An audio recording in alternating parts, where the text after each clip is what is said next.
বলবেন বিসমিল্লাহ। ওযু করার সময় খুব বেশি পানি অপচয় করবেন না, কারণ অপচয়ে সবচেয়ে পটু জাতি এখন মুসলিমরা। অপচয়ে সবচেয়ে পটু জাতি মুসলিমরা। রাষ্ট্রীয় সম্পদ অপচয় করে, গ্যাস অপচয় করে, তেল অপচয় করে, পানি অপচয় করে, সময় অপচয় করে, সবই অপচয় করে। নিজের হায়াতও অপচয় করে। এই তরুণ যুব সমাজ নিজের হায়াত অপচয় করে। অপচয় করে না? অনলাইন কত হায়াত খেয়ে ফেলছে আমাদের। আর ওখানে গেলে আপনি কতটুকু ভালো পাবেন? ভালো যতটুকু পাবেন তার চেয়ে বেশি খারাপ পাবেন। ভালো যতটুকু পাবেন তার চেয়ে বেশি খারাপ পাবেন। হয়তো বলতে পারেন, ভাই আপনাদের লেকচার শুনছি অনলাইনে। শুনছেন, ঠিক আছে, কিন্তু লেকচার শোনার মাঝখানে অ্যাড চলে আসে না? লেকচার শুনলেন, ভালো কথা, আলহামদুলিল্লাহ। একটু পর দেখবেন একটা নগ্ন মেয়ের ভিডিও চলে আসতেছে, একটা গান চলে আসতেছে। আর এগুলো সব অ্যালগোরিদম কিন্তু মুসলিমরা আবিষ্কার করেছিল। এখন সেই অ্যালগোরিদম নিয়ে পশ্চিমারা কী করেছে? অ্যালগোরিদম দিয়ে আপনার ব্রেনটাকে সেট করা হয়েছে। মানে আপনি যেই ভিডিওটা একটু বেশি সময় দেখবেন, ঠিক আছে, বা যে বিষয়ে একটু কথাবার্তা বলবেন, দেখবেন সেটা ওরা ক্যাচ করে আপনি যখন পরে ফেসবুকে ঢুকবেন, দেখবেন সেই ভিডিও আপনার সামনে, ওই সিমিলার ভিডিও আপনার সামনে আসতেই আছে। ওরা কিন্তু অ্যালগোরিদম দিয়ে আপনাকে ট্রেস করেছে। মানে আপনি ফেসবুক চালাচ্ছেন না, ফেসবুক আপনাকে চালাচ্ছে এখন। কথা বুঝতে পারছেন? আচ্ছা, আসুন সামনে যাই। এবার ওযু করলেন, প্রথমে বিসমিল্লাহ বললেন, শেষে বলবেন কি? আশহাদু আল্লা ইলাহা ইল্লাল্লাহ ওয়াহদাহু লা শারীকা লাহু ওয়া আশহাদু আন্না মুহাম্মাদান আবদুহু ওয়া রাসূলুহু। তার আগে মিসওয়াক করে নেবেন। কি করবেন? মিসওয়াক মানে ব্রাশ, ঠিক আছে, কোনো সমস্যা নেই। ব্রাশ করছেন, ওকে, আদায় হয়ে গেছে ইনশাআল্লাহ। মুখ পরিষ্কার করা, দুর্গন্ধ দূর করা। এই যে ওযু করলেন সুন্দর করে নবী সাল্লাল্লাহু আলাইহি ওয়াসাল্লামের মতো, আল্লাহর নবী বলছেন যে ওই ব্যক্তির জন্য জান্নাতের 8টা দরজা খুলে যাবে ইনশাআল্লাহ। জান্নাতের 8টা দরজা ওই ব্যক্তির জন্য খুলে যাবে ইনশাআল্লাহ তাআলা। এবার আপনি কাপড় পরছেন, এমনি পড়লে নাকি নাই, পড়ার সময় ডান দিক থেকে পড়ছেন এবং বলছেন আলহামদুলিল্লাহিল্লাযী কাসানি হাযা ওয়া রাযাকানিহি মিন গায়রি হাওলিন মিন্নি ওয়ালা কুওয়া। আপনি কাপড় পরলেও নাকি পাচ্ছেন আলহামদুলিল্লাহ। আয়না দেখছেন, ফ্রেশ হচ্ছেন, চুল আঁচড়াচ্ছেন, আপনি ডান দিক থেকে স্টার্ট করেন। এবং এখানে বলে রাখি যে বর্তমান যে চুলের কাটিংগুলো চলছে, এইসব কাটিং চলবে না। এই ডানে বামে কোনো চুল নাই, আর মাঝখানে চুল দিয়ে কি বলবো, এটা হ্যাঁ কোজা বলে আরবি দিয়ে মনে হয় সম্ভবত। এইসব কাট চলবে না। যদি একদম ছোট করতে চান তাহলে সামন পেছন সমান হবে, আর্মি ছাট, একদম সামন পেছন সমান। আর না হলে বাবরি, কাজ কানের লতি এই পর্যন্ত আপনি রাখতে পারেন। যার নাই তার তো প্রশ্নই না, যার নাই তার তো আর বলে লাভ নেই। যার আছে, নবীজি বলেছেন সাল্লাল্লাহু আলাইহি ওয়াসাল্লাম, যার চুল আছে সে যেন চুলের যত্ন নেয়। কে বলেছেন? দেখেন, ইসলাম আপনাকে চুল আঁচড়ানো শিখিয়েছে। আপনি ইসলামে কি চাচ্ছেন? ইসলাম এমন একটা দিন বা জীবন ব্যবস্থা যেখানে আপনি জীবনের প্রতিটা বিষয়ের সমাধান তো পাবেনই, ইভেন আপনি চুল কেমন করে আঁচড়াবেন সেটাও ইসলাম আপনাকে শিখাবে ইনশাআল্লাহ। হায়েজ হয়েছে, নেফাস হয়েছে, হ্যাঁ, ওযু ইস্তেঞ্জা করেছেন, টয়লেট করেছেন, কিভাবে পবিত্রতা অর্জন করবেন, গোসল ফরজ হয়ে গেছে, কিভাবে গোসল করবেন, কিভাবে নামাজ পড়বেন, কিভাবে পরিবার চালাবেন, কেমন করে ব্যবসা করবেন, কেমন করে সমাজ চালাবেন, কোন বিষয়টা বলা বাকি আছে কোরআন এবং হাদিসে? বলেন তো, একটা বিষয় দেখাতে পারবেন যেটা কোরআন এবং সুন্নাহয় নাই? এটাই তো প্রমাণ করে যে ইসলাম আল্লাহ রাব্বুল আলামিনের পক্ষ থেকে নাজিলকৃত সর্বশ্রেষ্ঠ এবং আসমানি গ্রন্থ, আসমানি দিন, যেটা আল্লাহ পাক জমিনবাসীর জন্য নাজিল করেছেন। কিভাবে আপনি কম্পেয়ার করবেন কোনটা সত্য কোনটা মিথ্যা? আপনি সবগুলো ধর্মগ্রন্থ নিয়ে বসে দেখেন যে প্রত্যেকটা ধর্মগ্রন্থের মধ্যে কি জীবনের প্রতিটা বিষয়ের সমাধান আছে কি নাই, কেটে দেখেন। যদি দেখেন যে না, সবগুলো ধর্মগ্রন্থ ঘেটেছি, শুধু কোরআন এবং হাদিসে পেয়েছি যেখানে প্রতিটা বিষয়ের সমাধান আছে, তাহলে নিঃসন্দেহে এটা আল্লাহ পাকের পক্ষ থেকে এসেছে। সহজ। আর যখন জেনে যাবেন এটা আল্লাহর পক্ষ থেকে এসেছে, তখন আমাদের কর্তব্য তার সামনে আত্মসমর্পণ করা। আল্লাহ পাক আমাদের সবাইকে পরিপূর্ণ মুসলমান হওয়ার তৌফিক দান করুন। ওযু শেষ, এবার যাবেন নামাজে যাওয়ার সময় বাসা থেকে বের হচ্ছেন, আল্লাহর রাসূল শিখিয়েছেন আপনাকে বলতে হবে বিসমিল্লাহ, বিসমিল্লাহি তাওয়াক্কালতু আলাল্লাহ ওয়ালা হাওলা ওয়ালা কুওয়াতা ইল্লা বিল্লাহ। বের হলেন, আপনার সাথে একজন ফেরেশতা থাকবেন ইনশাআল্লাহ, শয়তান দূরে চলে যাবে ইনশাআল্লাহ। মসজিদে যাচ্ছেন, যাওয়ার সময় চুপচাপ থাকবেন, দোয়া পড়বেন, জিকির করবেন। একটা দোয়া আছে, এটাও পড়তে পারেন, আল্লাহ নবী পড়তেন। তিনি বলতেন আল্লাহুম্মা ইজআল ফি কলবি নূরা, হে আল্লাহ আমার কলবে নূর দাও, ওয়া ফি লিসানি নূরা, আমার লিসান বা জিহ্বায় জবানে তুমি নূর দাও, ওয়া ফি সামঈ নূরা, আমার শ্রবণ ইন্দ্রিয়তে নূর দাও, আলো দাও, ঠিক আছে, ওয়া ফি বাসরি নূরা, আমার দৃষ্টিশক্তির মধ্যে নূর বা আলো দাও, ওয়ান ইয়ামিনি নূরান, আমার ডান দিকে আলো দাও। ওয়ান শিমালি নূরান, আমার বাম দিকে আলো দাও। হ্যাঁ, ওয়ামিন খালফি নূরান ওয়ামিন তাহতি নূরা, আমার উপরে নিচে তুমি নূর দাও। আল্লাহুম্মা ইজআল ফি নাফসি নূরা, আল্লাহ আমার নফসের মধ্যেই তুমি নূর বা আলো দাও। এরকম দোয়া আছে, আরও অনেক শব্দে আসছে। এটা ছোটটা বললাম, এটা বড় ভার্সনও আছে। এই দোয়াটা অনেক বড়, এই দোয়াটাও পড়তে পারেন। নূর বা আলো কার পক্ষ থেকে আসে? দুনিয়াতে যদি আমরা এই জাহেলি পরিবেশে অন্ধকারাচ্ছন্ন সমাজে আমরা যদি আলো চাই, আল্লাহর নূর ছাড়া কোনো গতি নাই। আল্লাহ পাক নূর দিলে আপনি আলো পাবেন। আল্লাহ পাক খিদর আলাইহিস সালামকে নূর দিয়েছিলেন না? নৌকা কেন ফুটা করছেন মানুষ বুঝতে পারছে না, খিদর আলাইহিস সালাম বুঝতে পারছেন ফুটা না করলে সমস্যা আছে, জলদস্যু নিয়ে যাবে। মনে আছে গল্পটা? কোন সূরায়? কোন সূরা? সূরা কাহফ। বাচ্চাকে কেন হত্যা করলেন মানুষ বুঝতে পারছে না, মুসা আলাইহিস সালামও বুঝতে পারছেন না। খিদর আলাইহিস সালাম বলছেন এই বাচ্চাকে হত্যা না করলে বড় হয়ে বড় কাফের হতো, আর পুরো মানে বাবা মাকেও পর্যন্ত কাফের বানাতো। দেয়ালটা কেন নির্মাণ করলেন মুসা আলাইহিস সালাম বুঝতে পারছেন না। খিদর আলাইহিস সালাম বলছেন এই দেয়াল নির্মাণ না করলে এর নিচে এতিম 2 বাচ্চা রেখে যাওয়া বাবা মার সম্পত্তি ছিল, মানুষরা নিয়ে চলে যেত, এই কারণে করেছে।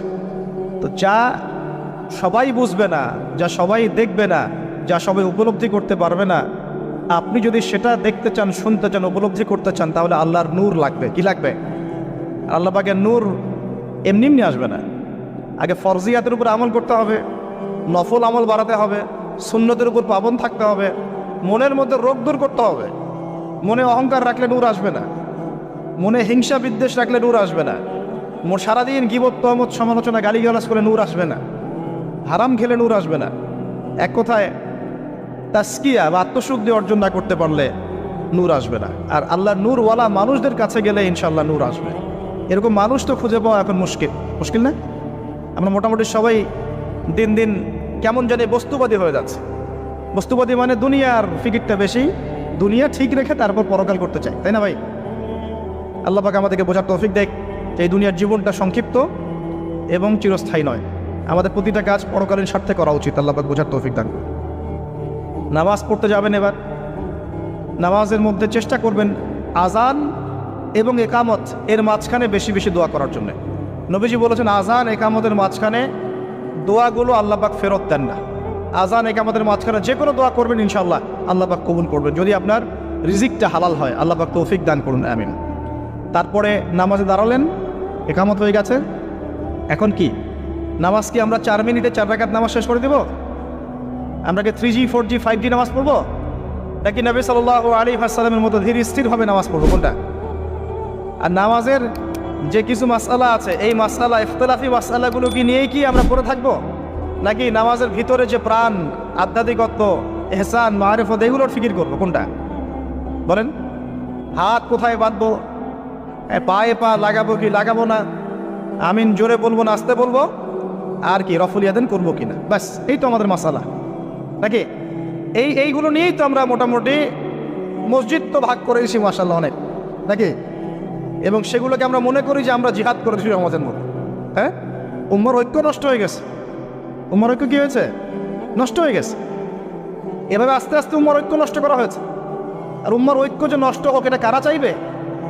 ইসলামের বন্ধুরা না শত্রুরা?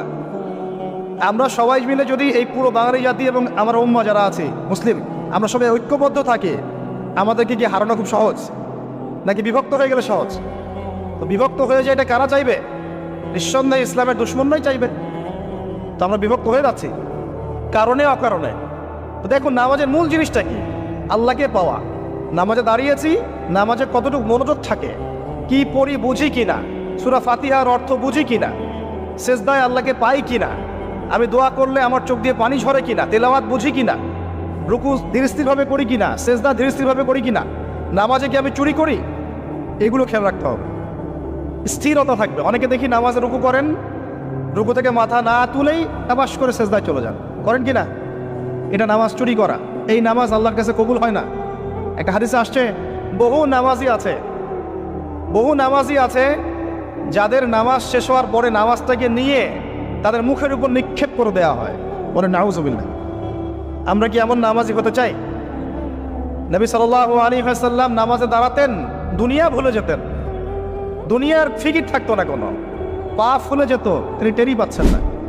একটা হাদিসে আসছে নবী সাল্লাল্লাহু আলাইহি ওয়াসাল্লাম এক রাকাতের মধ্যে প্রায় 4.5 পারা কোরআন তেলাওয়াত করেছেন।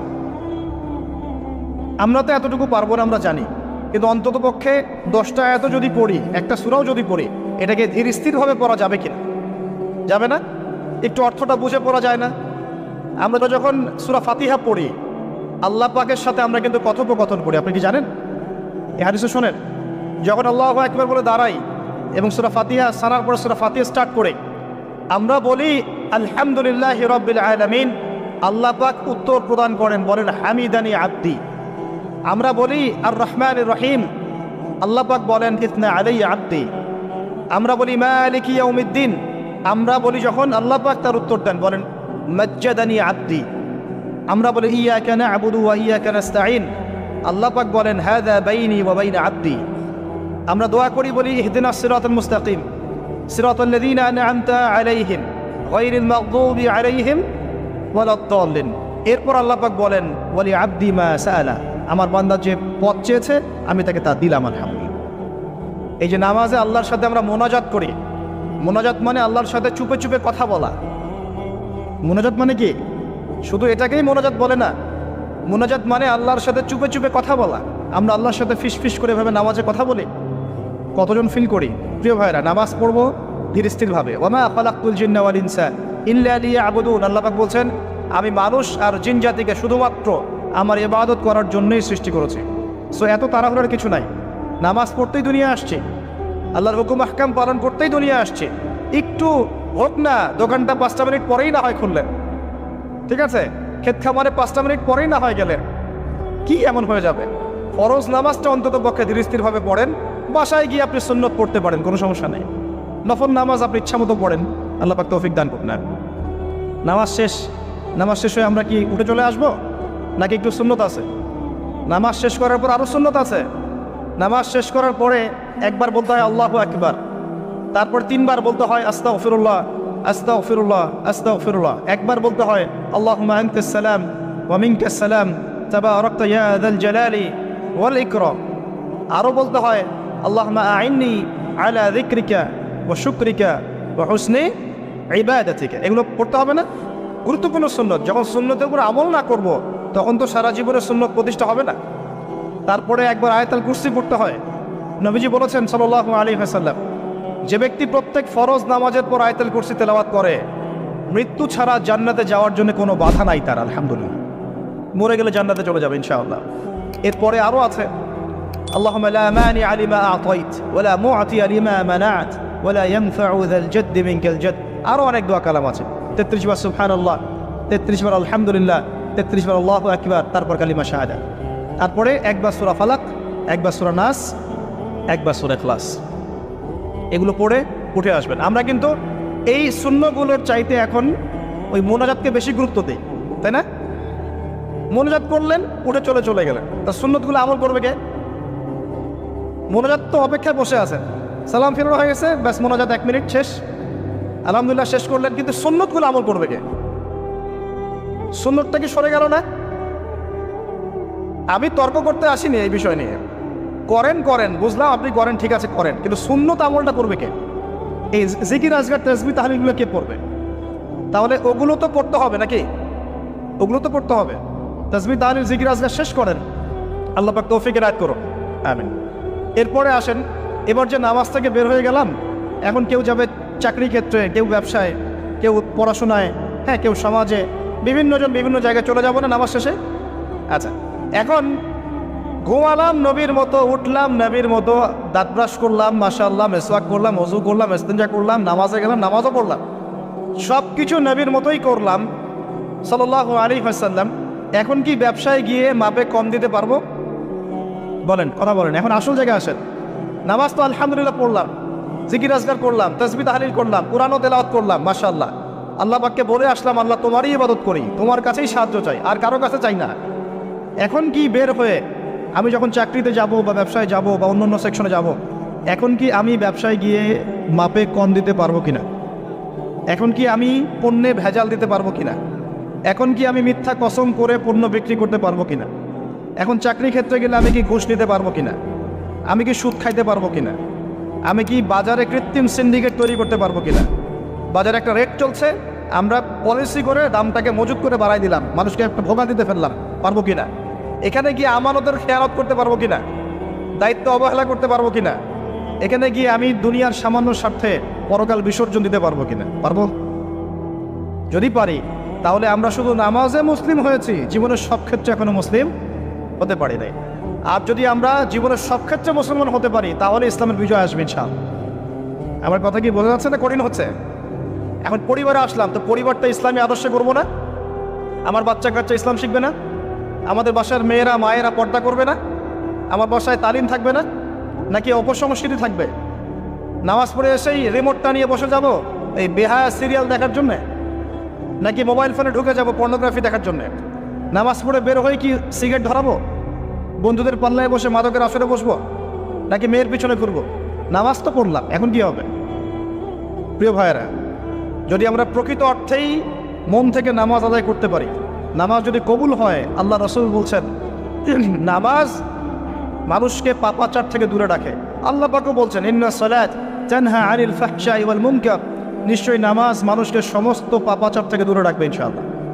তার মানে যদি বিশুদ্ধ করে নামাজ পড়তে পারি, আমার পক্ষে সহজ হবে পরিবারটা ইসলামিকভাবে করা, আমার পক্ষে সহজ হবে ব্যবসা বাণিজ্য ইসলাম মেনে চলা, চাকরিতে ইসলাম মেনে চলা। সমাজের দায়িত্ব যদি পাই, এখানে কি আমি ন্যায় বিচার করবো না অন্যায় করব, জুলুম করব না ইনসাফ প্রতিষ্ঠা করব, খেয়ানত করব না আমানতদারিতা বজায় রাখবো? আল্লাহ পাক তৌফিক এনায়েত করুন যেন জীবনের প্রতিটা ক্ষেত্রে আমরা ইসলাম ফলো করতে পারি। আমরা পিছিয়ে পড়েছি সুন্নতের অবহেলার কারণে, জ্ঞানের চর্চা ছেড়ে দেওয়ার কারণে, জানা অনুযায়ী আমল না করার কারণে, এবং ইসলাম জীবনের সমস্ত ক্ষেত্রে বাস্তবায়ন না করার কারণে। আমি কি বোঝাতে পারছি ভাই? আরও পিছিয়ে পড়েছি হারাম রিজিক খাওয়ার পিছনে। হারাম রিজিক খেয়েছি, দোয়া কবুল হচ্ছে না, পিছিয়ে পড়ছি আমরা পিছিয়ে পড়েছি আমাদের মা বোনদের পর্দার গাফেলতির কারণে। আপনি যদি কোনো সমাজকে ধ্বংস করতে চান, তাহলে ওই সমাজের মধ্যে বেহায়া মেয়েদেরকে, নগ্ন মেয়েদেরকে ছড়িয়ে দেন। যদি আপনি কোনো সমাজকে ধ্বংস করতে চান, যুব সমাজের মধ্যে মাদক ছড়িয়ে দেন। আপনি যদি কোনো সমাজকে ধ্বংস করতে চান, তাহলে সমাজের নেতৃত্ব প্রদানকারী মানুষদেরকে করাপ্টেড বানিয়ে দেন, সমাজ ধ্বংস হয়ে যাবে। আমরা কিন্তু দিন দিন এই কাজগুলো করেছি। আমাদের যুব সমাজের মধ্যে মাদক ছড়িয়ে গেছে না, মেয়েদের মধ্যে বেপরদামি ছড়িয়ে গেছে না। এই তো কয়দিন আগে দেখলেন না, ফ্রি মিক্সিং নিয়ে এতদিন ধরে কথা বলে আসছি, দেখলেন না টিচার কি করলো মেয়েদের সাথে? আপনি মেয়েকে পড়াচ্ছেন একজন পুরুষ টিচারকে দিয়ে। 10টা মেয়ে পড়ছে একটা ব্যাচে, প্রাইভেট পড়ে একটা পুরুষ টিচার পড়াচ্ছে। 2 দিন পর ঘটনা ঘটে যাচ্ছে, হচ্ছে না? আমরা এই ফ্রি মিক্সিং মানে নারী পুরুষের অবাধ মেলামেশার ফলে সমাজটা ধ্বংস করে ফেলছে। মেয়েদের একটা ফাংশন আছে, মেয়েদের ফাংশন মেয়েদের ক্ষেত্রে, ছেলেদের ফাংশন ছেলেদের ক্ষেত্রে। একে যখন আপনি মিশ্রিত করে দিবেন, এরকম দুর্ঘটনা ঘটবে, প্রতিনিয়তই ঘটবে, কেউ ঠেকাতে পারবেন। নসিহত করে কি হবে? কারণ নসিহত করে তো সব হচ্ছে না। যাদের হাতে এই ক্ষমতাগুলো আছে, তারা যদি সমাজের মধ্যে ফ্রি মিক্সিংটাকে রোধ করতে পারেন, সমাজের মধ্যে ইনশাল্লাহ দেখবেন একটা সাম্য আসবে, ব্যালেন্স আসবে, এবং ছেলে মেয়েদের মধ্যে এই অবাধ মেলামেশা কমে যাবে ইনশাল্লাহ। অবাধ মেলামেশার ফলে জেনা বেড়েছে, ধর্ষণ বেড়েছে, পরকীয়া বেড়েছে, আর অনেক কিছু হয়েছে। একটা বাচ্চা মেয়ে পর্যন্ত এখন সেফ হচ্ছে না, বাচ্চা মেয়েকে পর্যন্ত মানুষ ধর্ষণ করে দিচ্ছে না? আমরা আমাদের ছেলে মেয়েদের জন্য কোন পরিবেশ সমাজ রেখে যাচ্ছি ভাবতে হবে তো। আল্লাহ পাক আমাদেরকে বোঝার তৌফিক দান করুন। আমাদের মা বোনদেরকে পর্দায় রাখতে হবে। প্রিয় ভাইয়েরা, এটার থেকে গাফেলতির কারণে আমরা পিছিয়ে পড়েছি। আরও পড়েছি ওই যে বললাম দায়িত্বহীনতা, মানে আমরা মনে করি দিনের দায়িত্ব শুধু আলেম ওলামাদের। এই দায়িত্বহীনতার কারণে আমরা সবাই দিনের ক্ষেত্রে আস্তে আস্তে আস্তে অনেকটা পিছিয়ে আসছি। আরও আছে কারণ হচ্ছে ইসলামের ভিতরে, ইসলামের লেবাসে পোশাকে অনেক মুনাফিক ঘোরাফেরা করছে, এরাও ইসলামকে পিছিয়ে দিচ্ছে। ইসলামের প্রকাশ্য শত্রু যারা সারা বিশ্ব থেকে মুসলিমদের নাম নিশান মিটিয়ে ফেলতে চায়, এরা বিভিন্ন এজেন্ডা মুসলিম সমাজে বাস্তবায়ন করছে। এই সমাজে এই এজেন্ডাগুলোর কারণেও মুসলমানরা আজকে পিছিয়ে পড়ছে। আরও কারণ আছে, অর্থনৈতিকভাবে ইসলামিক ভিত্তি আমাদের স্ট্রং হচ্ছে না, আমাদের সুদের সাথে আপোষ করতে হচ্ছে, এই কারণে আমরা পিছিয়ে পড়ছি। আরও ব্যাপার আছে, একটা জাতি উন্নত হয় কিভাবে? ওই যে কিম জং উনকে দেখেন, চিনেন? কিম জং উনকে চিনেন? কোথাকার প্রেসিডেন্ট। তার দেশের মানুষ খাবার খেতে পারে না, আর সে মিসাইল বানায় বসে বসে। আর আমেরিকা পশ্চিমা থেকে ভয় দেখায় না? দেখেছেন? ওর ওই উত্তর কোরিয়া হামলা চালাতে হলে 100বার চিন্তা করতে হবে পশ্চিমাদেরকে। হ্যাঁ, কারণ সে 8-10টা মুসলিম কান্ট্রির মতো না যাদের কাছে এরকম কোনো অস্ত্র নাই। কথা বুঝতে পারছেন? ওকে অত সহজে কিন্তু কেউ আক্রমণ করবে না। তারপরে ও আবার চায়নার সাথে ওর বন্ধুত্ব আছে, রাশিয়ার সাথে ওর বন্ধুত্ব আছে, ঠিক আছে? এর একটা অ্যালায়েন্স, এটাকে জিও পলিটিক্যাল ভাষায় ওদের অ্যালায়েন্স বলে। তো ওরা শক্তিশালী হলো কিভাবে? শুধুমাত্র ফাইন্যান্স দিয়ে না, এখানে পলিটিক্যাল ভিত্তি শক্ত, অস্ত্র শস্ত্র তাদের আছে। এখন বহির্বিশ্বের শত্রু ওদের দিকে চোখ তুলতে পারছে না, এত সহজ না। তো দেখেন আমাদের পিছিয়ে পড়ার এগুলোও কারণ আছে। মুসলিম কান্ট্রিগুলোর দিকে তাকায় দেখেন, কয়টা মুসলিম কান্ট্রি এইসব ক্ষেত্রে স্বয়ংসম্পূর্ণ? কয়টা কান্ট্রি দেখবেন না? হ্যাঁ, বিশ্বকাপ আয়োজন করে বেড়াচ্ছে, বিশ্বকাপ ফুটবল আয়োজন করে বেড়াচ্ছে, পাশে ইয়েমেন সিরিয়ার মানুষ খেয়ে না খেয়ে মরে যায়, দেখার সুযোগ নাই।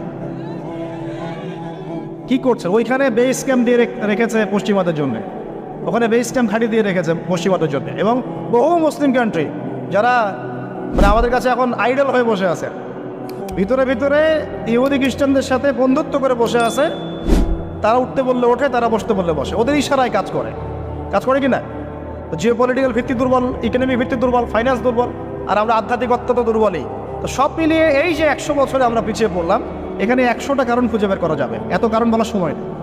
এখন প্রসঙ্গে আসেন, এভাবেই কি চলতে থাকবে না উত্তরণের কোনো পথ আছে? আমরা কি চাই যে আমরা সে আবার ওই ইসলামের সোনালী যুগে ফিরতে পারি? না, গলায় তো সাউন্ড নাই। আমরা তো মনে হয় চাই না যে আবার ইসলাম ফিরে আসুক পরিপূর্ণরূপে। আমরা চাই বা না চাই, আল্লাহ রাব্বুল আলামিন তার নবীর মাধ্যমে জানিয়ে দিয়েছেন সভ্যতা শেষ হবে একজন নবীর হাতে, তার নাম নবী ঈসা ইবনে মারিয়াম। তিনি 40 বছর এই বিশ্ব শাসন করবেন, তার আগে কিয়ামত হবে না। এই যে আলামতুস সাআ নিয়ে অনেক কথা আমি বলেছি, এটাও শুনে রাখেন, কিয়ামত হবে না ইনশাআল্লাহ ততদিন পর্যন্ত যতদিন পর্যন্ত নবী ঈসা ইবনে মারিয়াম আবার না আসছেন এবং 40 বছর বিশ্ব শাসন না করছেন। তিনি কোনো দেশ শাসন করবেন না, পুরো বিশ্ব শাসন করবেন। চিন্তা করতে পারছেন? এমনকি মনে